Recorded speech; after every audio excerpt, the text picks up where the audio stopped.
You guys, I'm shocked by this news. So let me set the stage for you guys. I'm at PT, I'm rehabbing my knee, doing my dry needling, my squats, my lifting, all this stuff. And I get an ESPN notification come across my phone that says Nneka Ogwumike becomes the first player known to join. Okay, so the president of the WNBA Players Association just signed with a Saudi-backed league that's literally trying to destroy the WNBA. And she did it in the middle of the most important contract negotiations in women's basketball history. You're probably thinking, wait, what? This is wild. Because what Nneka Ogwumike just did, it doesn't just affect her, it affects every single player in the league. And by the end of this video, you'll understand why this might be the moment everything changes.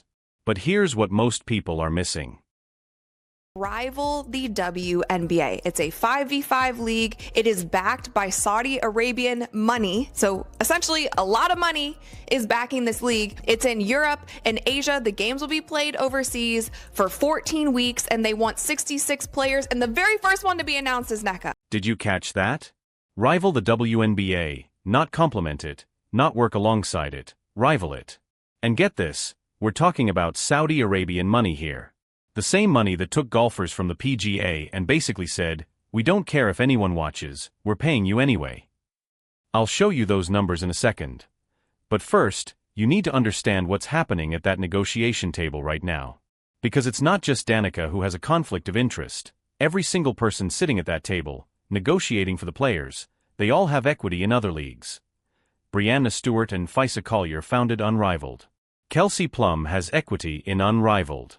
Elizabeth Williams, Brianna Turner, Alicia Clark, they all have equity in Athletes Unlimited, another off-season league. So when the WNBA owners say, we'll give you more money, but you can't play in off-season leagues, what do you think happens? In an interview with the Associated Press, she said that the compensation package was key to her signing with ProjectB. She said it's not something that's usually offered to us, and by us, I mean women athletes. So for there to be an entry level of equity across the compensation package was key. Translation. They threw money at her that the WNBA could never match. And here's the kicker. ProjectB isn't just offering higher salaries. They're giving players equity stakes in the league itself. Sounds amazing, right? But hold up. I've had equity deals before, and there's something nobody's telling you about these equity agreements. You can't just cash out whenever you want. The company has to succeed over time. It has to either sell or go public for you to see real money. And we're talking about percentages of percentages here, not the massive ownership stakes everyone imagines. But here's what's even more insane about this situation. But they have promoted themselves as a league that wants to rival the WNBA. When Unrivaled was coming out with their league, they always said that they don't want it to compete with the WNBA. It is something that's completely different. It's 3v3. It's all of these things. That was that. And the WNBA still doesn't like that, okay? Do you think for 1 second that the WNBA... Listen to what she just said. This is just another one of those opportunities. Another opportunity. Like the WNBA is just one option among many now. And you know what?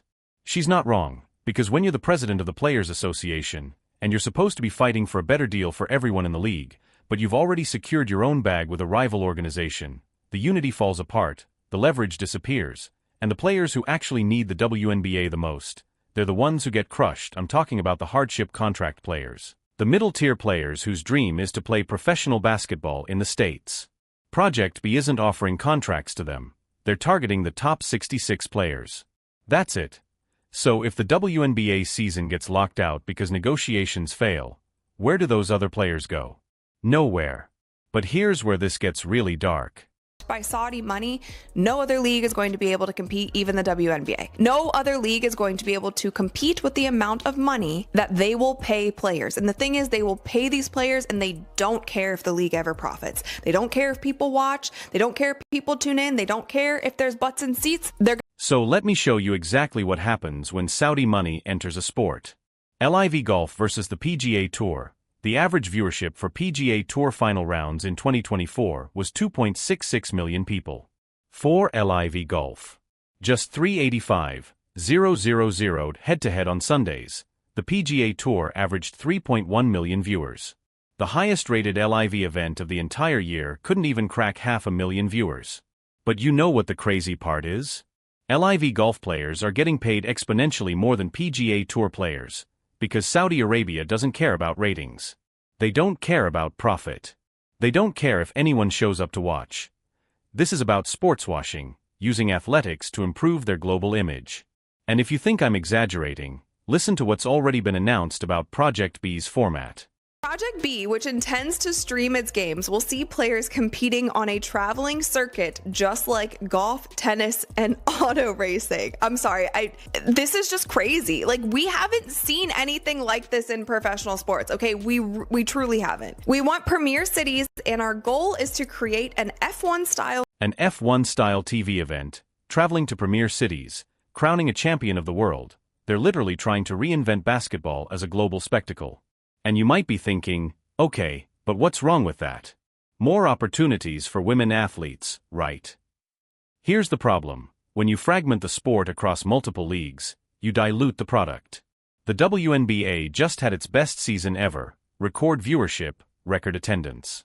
Caitlin Clark and Angel Reese brought in millions of new fans. The momentum was insane. And now those fans have to choose between watching the WNBA, Unrivaled, Athletes Unlimited, and ProjectB. The casual viewer who just started paying attention? They're gone. They're not following 4 different leagues. But there's something even more sinister happening behind the scenes that nobody's talking about.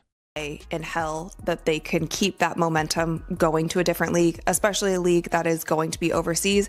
Yes, you might get some global basketball fans involved, but I personally just don't see it. And so I don't blame the players for taking the money, but if anybody thinks that this league is just going to immediately rival the WNBA and put up crazy, like I said, the results of this league don't matter.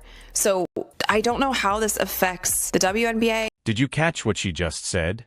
Basketball has never been just a game. That's Candace Parker, one of the greatest players in WNBA history, promoting ProjectB. Players have carried the game without a real stake in its future. She's basically saying the WNBA has failed women's basketball. And you know what's wild? She might be right. But here's the thing, when you have all these legendary players publicly supporting a rival league, what message does that send to the owners at the negotiation table? It tells them, we don't need you anymore. We have other options.